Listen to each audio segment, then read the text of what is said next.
Latar belakang Kartu Prakerja merupakan program pemerintah dalam rangka mendukung masyarakat yang kurang mampu ataupun masyarakat yang belum memiliki pekerjaan dengan memberikan pelatihan kerja dan bantuan insentif pasca pelatihan dengan mengoptimalkan lembaga-lembaga pelatihan masyarakat baik yang berada di bawah kementerian atau lembaga maupun swasta. Kartu Prakerja menjadi salah satu solusi dari banyaknya masyarakat yang mengeluhkan tentang kesulitan memperoleh pekerjaan dan pendidikan atau keahlian yang tidak sesuai dengan kebutuhan dunia kerja. Melalui program Kartu Prakerja diharapkan kompetensi baik para pencari kerja baru, para pencari kerja yang alih profesi atau korban pemutusan hubungan kerja dapat mengisi kebutuhan dunia kerja sehingga masalah pengangguran di Indonesia dapat diatasi.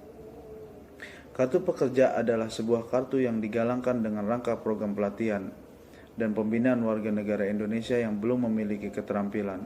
Manfaat dari Kartu Prakerja sendiri adalah untuk mendukung pertumbuhan ekonomi Indonesia. Berdasarkan rumusan masalah, maka tujuan yang ingin dicapai dalam makalah ini adalah yang pertama itu untuk menggambarkan efektivitas program Kartu Prakerja terhadap pembangunan ekonomi di Indonesia. Yang kedua, bagaimana peranan hukum terhadap pengawasan penyaluran program Kartu Prakerja di Indonesia. Metode penelitian yang pertama, jenis penelitian yaitu hukum normatif. Merupakan penelitian yang mengkaji norma-norma yang berlaku meliputi undang-undang yang mempunyai relevansi dengan permasalahan sebagai bahan hukum sumbernya.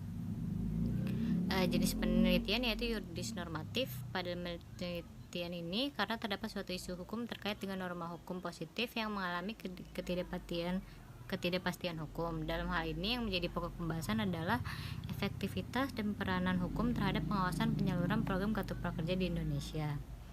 Yang kedua, sifat penelitian yang dipakai dalam penelitian ini yaitu deskriptif analitis, yaitu berupa gambaran, penelaahan dan penganalisaan ketentuan-ketentuan hukum yang berlaku dalam program Kartu Prakerja. Kerangka konsepsional. Menurut Organski, terdapat 3 tahapan pembangunan nasional yang harus dilalui oleh negara berkembang. Untuk menjadi negara maju, 3 tahapan tersebut terdiri dari 1. Unifikasi, 2. Industrialisasi, dan 3. Kemakmuran. 3 tahapan itu memiliki tahapan-tahapan yang berbeda. Yang pertama yaitu terkait tentang tahap unifikasi. Pada tahapan yang pertama, unifikasi memegang peranan yang sangat penting dalam pertumbuhan atau perkembangan suatu negara. Tanpa adanya unifikasi, tidak akan sampai atau terciptanya ke tahapan-tahapan berikutnya, di mana suatu negara didirikan harus mempunyai satu tujuan dengan para penduduknya. Tujuan-tujuan tersebut yang harus dicapai bisa terlaksana jika adanya suatu kesatuan yang utuh dari suatu negara dan saling memiliki satu sama lain. Selanjutnya ke tahapan yang kedua, yaitu tahapan industrialisasi. Organski berpendapat setelah adanya unifikasi, baru kemudian lahir akan tahapan kedua ini, yaitu tahapan unifikasi.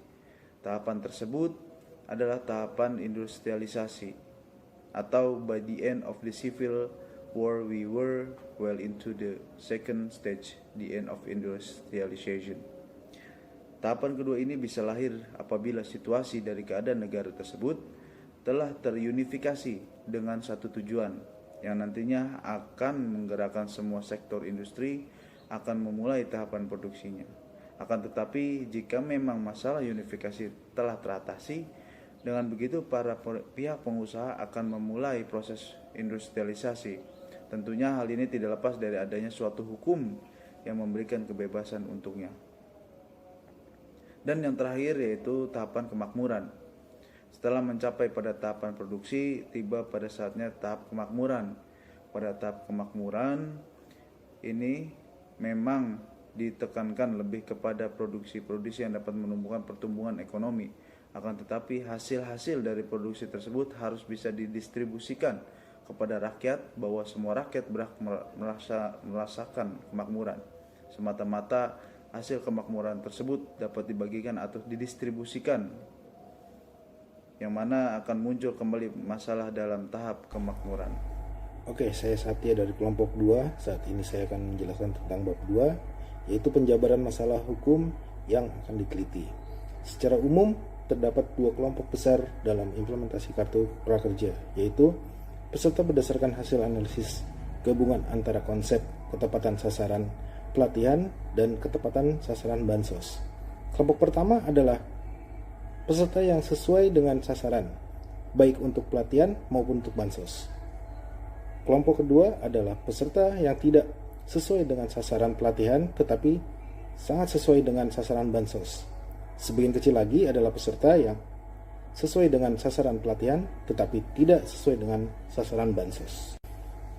Peserta yang sesuai dengan sasaran pelatihan dan bansos. Peserta yang termasuk dalam kelompok ini pada umumnya memilih pelatihan berdasarkan rencana karirnya untuk meningkatkan kompetensi dan produktivitas di bidang pekerjaannya saat ini. Misalnya, seorang pengemudi ojek daring atau online di Bali mengambil pelatihan bahasa Inggris agar bisa berkomunikasi dengan turis asing. Peserta dalam kelompok ini juga memiliki motivasi yang besar dan bersedia untuk menukarkan bansos yang mereka terima dengan kegiatan pelatihan. Peserta yang tidak sesuai dengan sasaran pelatihan tetapi sangat sesuai dengan sasaran bansos. Peserta dalam kelompok ini kurang memiliki aspirasi untuk meniti karir. Sebagian dari peserta program prakerja ini tidak memiliki cita-cita atau rencana karir. Sebagian peserta lain mengaku bahwa mereka ingin memiliki pekerjaan yang lebih baik, tetapi tidak melakukan upaya serius untuk mewujudkan keinginan tersebut. Jenis pelatihan yang sering kali dipilih adalah pelatihan yang disarankan oleh teman atau yang mudah diikuti dan cepat selesai. Orang-orang dalam kelompok ini memiliki tingkat ketahanan ekonomi yang sangat rendah. Beberapa peserta memang memiliki sumber pendapatan dari anggota keluarga, tetapi semuanya terdampak pandemi yang cukup parah. Sebagai akibatnya, terjadi penurunan besar pada tingkat konsumsi rumah tangga mereka. Untuk mengatasi permasalahan tersebut, mereka biasanya mengandalkan saudara atau orang tua untuk mendapatkan pinjaman sambil mencari sumber penghasilan tambahan lain. Bahkan, ada pula peserta yang harus menjual asetnya untuk memenuhi kebutuhan sehari-hari. Terdapat beberapa faktor yang mempengaruhi kemanfaatan dari program prakerja. Faktor pertama adalah mayoritas peserta program prakerja menyampaikan bahwa pelatihan yang mereka ikuti bermanfaat karena beberapa alasan. Di antara lain, pertama, pengetahuan peserta meningkat. Kedua, materi pelatihan dapat dipraktikkan. Ketiga, materi pelatihan relevan dengan pekerjaan saat ini. Faktor kedua yaitu dengan pekerjaan yang ingin dilakukan pada masa mendatang, terdapat manfaat lain, yaitu 1. Pelatihan yang diikuti bermanfaat karena peserta akan membuka usaha atau ingin meningkatkan usaha saat ini. Kedua, pelatihan yang diikuti bermanfaat karena peserta pernah bekerja atau bercita-cita untuk bekerja di bidang yang terkait dengan pelatihan yang diikuti. Poin selanjutnya adalah peranan hukum terhadap pengawasan penyaluran program kartu prakerja. Hukum sebagai alat untuk mengubah masyarakat dalam arti bahwa hukum mungkin dipergunakan sebagai suatu alat oleh agent of change. Agent of change atau pelopor perubahan adalah seseorang atau kelompok orang yang mendapatkan kepercayaan dari masyarakat sebagai pemimpin satu atau lebih lembaga-lembaga kemasyarakatan. Pelopor perubahan memimpin masyarakat dalam merubah sistem sosial dan di dalam melakukan itu langsung tersangkut dalam tekanan-tekanan untuk melakukan perubahan, bahkan mungkin menyebabkan perubahan-perubahan pada lembaga-lembaga kemasyarakatan lainnya. Poin selanjutnya adalah kartu prakerja diberikan kepada pencari kerja. Selain kepada pencari kerja, kartu prakerja dapat diberikan kepada pertama, pekerja atau buruh yang terkena PHK. Kedua, pekerja atau buruh yang membutuhkan peningkatan kompetensi kerja, termasuk dalam hal ini yaitu pekerja atau buruh yang dirumahkan dan pekerja yang bukan menerima upah, termasuk pelaku usaha mikro dan kecil. Selanjutnya, pencari kerja dan pekerja atau buruh yang dapat menerima kartu prakerja harus memenuhi beberapa persyaratan sebagai berikut. Pertama, warga negara Indonesia. Kedua, berusia paling rendah 18 tahun. Dan ketiga, tidak sedang mengikuti pendidikan formal. Selanjutnya, kartu prakerja tidak dapat diberikan kepada pertama, pejabat negara. Kedua, pemimpin dan anggota Dewan Perwakilan Daerah. Ketiga, aparatur sipil negara. Keempat, prajurit tentara Indonesia. Kelima, kepala desa dan perangkat desa. Dan keenam, direksi, komisaris, dan dewan pengawas pada badan usaha milik negara atau badan usaha milik daerah. Calon pendaftar program Kartu Prakerja dapat mengakses situs website yang telah disediakan. Dalam melakukan pendaftaran akun, calon pendaftar wajib memasukkan data diri pengguna yang meliputi di antara lain 1. Nama lengkap. 2. Nomor induk kependudukan. 3. Nomor kartu keluarga. 4. Tanggal lahir. 5. Surat elektronik atau surel. 6. Nomor telepon seluler. 7. Alamat sesuai kartu tanda penduduk. 8. Alamat domisili. 9. Jenis kelamin. 10. Pendidikan terakhir yang ditamatkan. 11.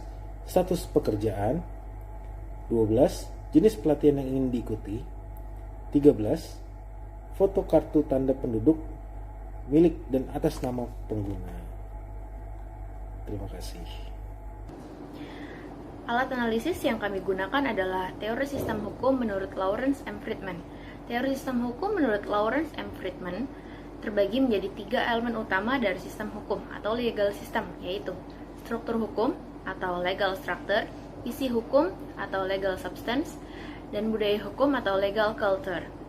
Struktur hukum menyangkut aparat penegak hukum, sedangkan substansi hukum meliputi perangkat perundang-undangan, dan budaya hukum merupakan hukum yang hidup atau living law yang dianut dalam suatu masyarakat.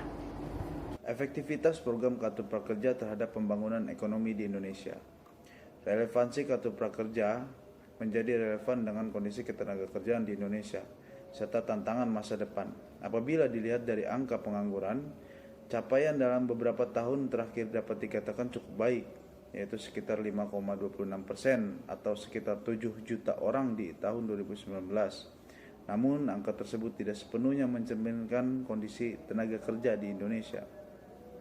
Jika dikaitkan antara pelaksanaan program Kartu Prakerja dengan teori Friedman, khususnya dengan legal substance, bahwa pada dasarnya Indonesia telah mengeluarkan produk hukum untuk mengatur program Kartu Prakerja, yaitu dalam Perpres nomor 76 tahun 2020 tentang perubahan atas Perpres nomor 36 tahun 2020 tentang pengembangan kompetensi kerja melalui program Kartu Prakerja untuk mengurangi permasalahan tenaga kerja yang kurang memiliki kualitas dalam bekerja.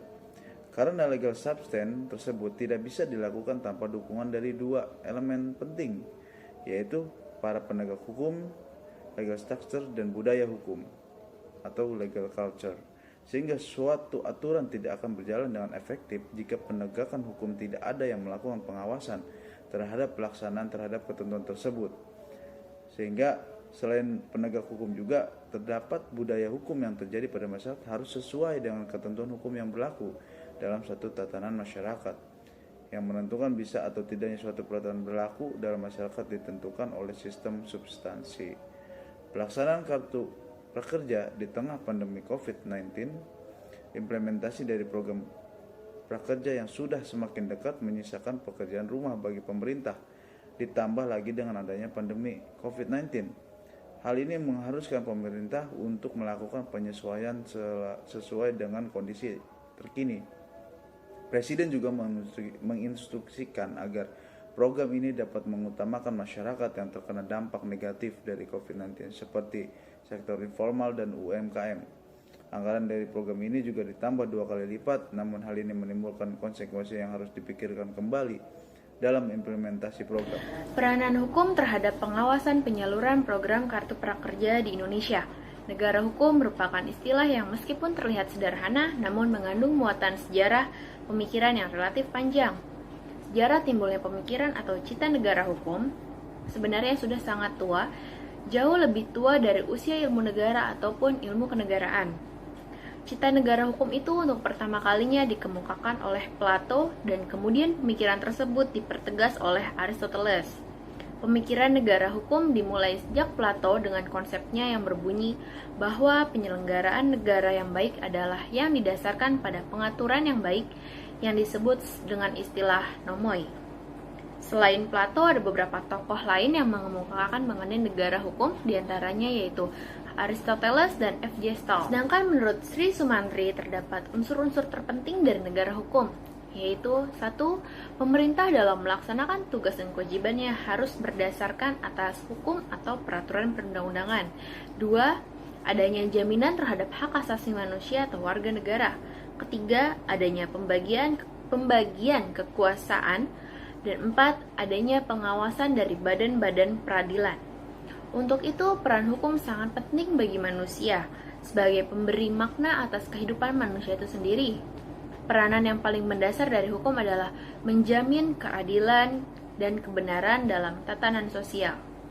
Sedangkan menurut Patmo Wahyono, menelaah negara hukum Pancasila dengan bertitik pangkal dari asas kekeluargaan sebagaimana tercantum dalam pasal 33 Undang-Undang Dasar Negara Republik Indonesia tahun 1945. Negara Republik Indonesia adalah negara hukum sebagaimana tertuang dalam pasal 1 ayat 3 Undang-Undang Dasar Negara Republik Indonesia tahun 1945. Selanjutnya akan dilanjutkan oleh rekan saya. Bahwa dalam rangka perluasan kesempatan kerja, peningkatan produktivitas dan daya saing bagi angkatan kerja, perlu diberikan pengembangan kompetensi kerja. Maka untuk melakukan pengembangan kompetensi angkatan kerja perlu dilaksanakan adanya program Kartu Prakerja. Kartu Prakerja sendiri adalah sebuah kartu yang digalangkan dalam rangka program pelatihan dan pembinaan warga negara Indonesia yang belum memiliki keterampilan. Manfaat dari Kartu Prakerja sendiri yaitu untuk mendukung pertumbuhan ekonomi di Indonesia. Kartu ini menjadi salah satu jaring pengaman sosial atau safety social net yang dibuat oleh pemerintah yang bertujuan untuk mengembangkan kompetensi dan kesempatan bagi para pencari kerja. Pekerja atau buruh yang terkena dampak pemutusan hubungan kerja atau PHK yang sedang membutuhkan dukungan finansial melalui Perpres nomor 36 tahun 2020 tentang pengembangan kompetensi kerja melalui program Kartu Prakerja. Selain menerbitkan atau mengenai program Kartu Prakerja, pemerintah juga mengeluarkan peraturan pelaksana atas program Kartu Prakerja sendiri sebagaimana yang tertuang dalam Peraturan Menteri Keuangan PMK nomor 25/PMK.05/2020 tentang cara pengalokasian penganggaran pencairan pertanggungjawaban dana Kartu Prakerja. Dalam pelaksanaan program Kartu Prakerja sendiri, pemerintah membentuk suatu organisasi komite sebagaimana diatur dalam pasal 15 Perpres nomor 36 tahun 2020 tentang pengembangan kompetensi kerja melalui program Kartu Prakerja, yaitu yang terdiri dari yang pertama diketuai oleh Menteri Koordinator Bidang Perekonomian, yang kedua wakil ketua yaitu staf kepresidenan, anggota beberapa menteri dan pemerintah daerah. Kartu Prakerja diberikan kepada pencari kerja. Selain kepada pencari kerja, Kartu Prakerja dapat diberikan kepada pekerja atau buruh yang terkena PHK atau pekerja atau buruh yang membutuhkan peningkatan kompetensi kerja. Syarat untuk mengikuti Kartu Prakerja itu yang pertama harus warga negara Indonesia, yang kedua usia paling rendah 18 tahun, dan yang ketiga tidak sedang mengikuti pendidikan formal. Kartu Prakerja sendiri tidak dapat diberikan kepada pejabat negara, pimpinan dan anggota Dewan Perwakilan Daerah, aparatur sipil negara, prajurit TNI, kepala desa dan perangkat desa, direksi, komisaris, dewan pengawas pada badan usaha milik negara atau badan usaha milik daerah.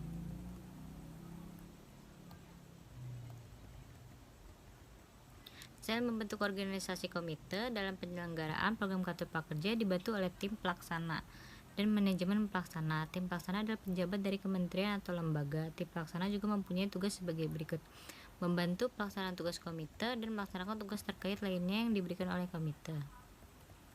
Dalam pelaksanaan program Kartu Prakerja sendiri, baik komite maupun tim pelaksana dan manajemen harus sesuai dengan ketentuan sebagaimana diatur dalam Perpres nomor 76 tahun 2020 tentang perubahan atas Perpres nomor 36 tahun 2020 tentang pengembangan kompetensi kerja melalui program Kartu Prakerja.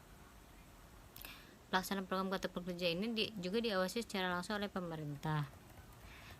Namun walaupun pemerintah turut andil dalam pengawasan program Kartu Prakerja tersebut, faktanya masih banyak sekali ditemukan kasus tentang pelanggaran penggunaan kartu prakerja. Salah satu kasus program kartu prakerja yang diungkapkan oleh KPK yaitu adanya konflik kepentingan dalam program kartu prakerja. Konflik kepentingan yang dimaksud adalah konflik kepentingan yang terjadi pada 5 platform digital dengan lembaga penyedia pelatihan, yaitu pada 250 pelatihan dan 1.895 pelatihan yang terjadi. Dengan adanya konflik kepentingan yang terjadi atas program kartu prakerja tersebut, maka Presiden Joko Widodo akhirnya merevisi aturan pelaksanaan kartu prakerja sebagaimana tertuang dalam Perpres nomor 76 tahun 2020 tentang perubahan atas Perpres nomor 36 tahun 2020 tersebut. Perubahan atas ketentuan pelaksanaan kartu prakerja yaitu terdapat dalam beberapa penambahan pasal seperti pasal 31C dan 31D yang mengatur tentang sanksi penerimaan bantuan kartu prakerja yang melanggar aturan. Dalam pasal 31C disebutkan bahwa penerima kartu prakerja yang tidak memenuhi ketentuan dan menerima bantuan biaya pelatihan wajib mengembalikan bantuan biaya pelatihan atau insentif tersebut kepada negara.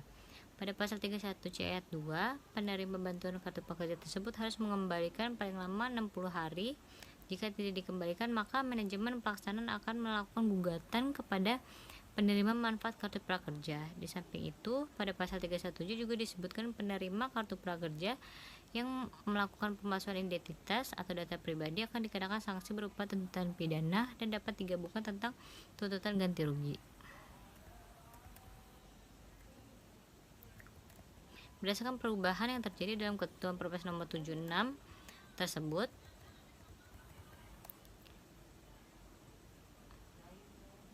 perubahan atas ketentuan pelaksana kartu prakerja mengatur mengenai sanksi yang akan dijatuhkan kepada masyarakat yang tidak sesuai dengan ketentuan yang berlaku serta melakukan pemalsuan. Hal ini dapat disimpulkan bahwa hukum sangat berperan dalam melakukan perubahan dan pengawasan dalam pelaksanaan program kartu prakerja. Namun, dalam pelaksanaan program kartu prakerja, pemerintah masih kurang melakukan pengawasan terhadap komite, tim pelaksana, dan manajemen pelaksana. Jika dikaitkan dengan peranan hukum, pengawasan program kartu prakerja dengan teori sistem hukum yang dikemukakan oleh Lawrence M. Friedman bahwa efektif dan berhasil tidaknya penegakan hukum tergantung 3 unsur sistem, yaitu struktur atau legal struktur, substansi hukum atau legal substance, dan budaya hukum atau legal culture. Struktur hukum menyangkut aparat penegak hukum, substansi hukum meliputi perangkat perundang-undangan, dan budaya hukum merupakan hukum yang hidup atau living law yang dianut dalam suatu masyarakat. Ketentuan mengenai program kartu prakerja dapat berjalan dengan baik apabila ketiga unsur, yakni struktur hukum, substansi hukum, dan budaya hukum dapat berjalan bersamaan dan saling mendukung antara unsur satu dengan unsur lain. Berdasarkan analisa yang telah kami lakukan, maka dapat disampaikan suatu kesimpulan dan saran sebagai berikut. Untuk kesimpulan pertama, berdasarkan analisa yang telah kami lakukan, penulis menemukan adanya kekurangan dalam pelaksanaan program kartu prakerja ini. Dalam pelaksanaannya, pemberian kartu prakerja dinilai masih belum tepat sasaran karena masyarakat yang menerima program kartu prakerja dinilai tidak memenuhi syarat dan ketentuan yang telah diatur. Dalam situasi seperti ini, penulis menemukan kurang efektifnya pembentukan dan pelaksanaan program kartu prakerja yang dibuat oleh pemerintah, sehingga tujuan dari pembentukan program ini belum tercapai. Hal ini dikarenakan kurangnya pengawasan dalam pelaksanaan program kartu prakerja secara ketat dan cermat, sehingga kartu prakerja ini dinilai belum efektif dalam pelaksanaannya. Kesimpulan yang kedua, tujuan dibentuknya program kartu prakerja yaitu untuk mengembangkan kompetensi dan kesempatan bagi para pencari kerja, pekerja atau buruh yang mengalami pemutusan hubungan kerja, dan pekerja atau buruh yang butuh dukungan finansial. Namun faktanya dalam pelaksanaan program ini tidak berjalan dengan baik dan masih banyak sekali ditemukan kasus tentang pelanggaran pelaksanaan program kartu prakerja. Dengan ditemukannya berbagai permasalahan yang terjadi atas pelaksanaan program kartu prakerja ini, maka Presiden Joko Widodo akhirnya merevisi aturan pelaksana kartu prakerja sebagaimana tertuang dalam Peraturan Presiden Nomor 76 Tahun 2020 tentang perubahan atas Peraturan Presiden Nomor 36 Tahun 2020 tentang pengembangan kompetensi kerja, melalui program Kartu Prakerja dan Peraturan Menteri Keuangan Nomor 25/.05/2020 tentang tata cara pengalokasian, penganggaran, pencairan, dan pertanggungjawaban dana Kartu Prakerja. Fungsi dan peranan hukum sangat strategis dalam pengawasan penyaluran program Kartu Prakerja.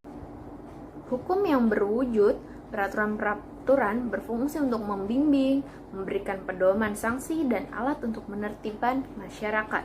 Hukum dapat berfungsi sebagai sarana untuk mencapai tujuan pembangunan ekonomi yang dicita-citakan. Saran dari kami, program Kartu Prakerja yang dibuat oleh pemerintah merupakan salah satu solusi yang diberikan dalam rangka perluasan kesempatan kerja, peningkatan produktivitas, dan daya saing bagi angkatan kerja yang perlu diberikan pengembangan kompetensi kerja. Serta di masa pandemi COVID-19 yang telah melanda Indonesia, program Kartu Prakerja ini diharapkan dapat membantu menyeimbangkan stabilitas ekonomi. Namun dalam pelaksanaan program Kartu Prakerja masih terdapat kekurangan dan kendala yang perlu diperbaiki oleh pemerintah. Oleh karenanya patut menjadi perhatian khusus bagi pemerintah untuk melakukan evaluasi kembali terhadap hal-hal yang telah diatur sebagaimana diatur dalam ketentuan-ketentuan untuk pelaksanaan program Kartu Prakerja ini.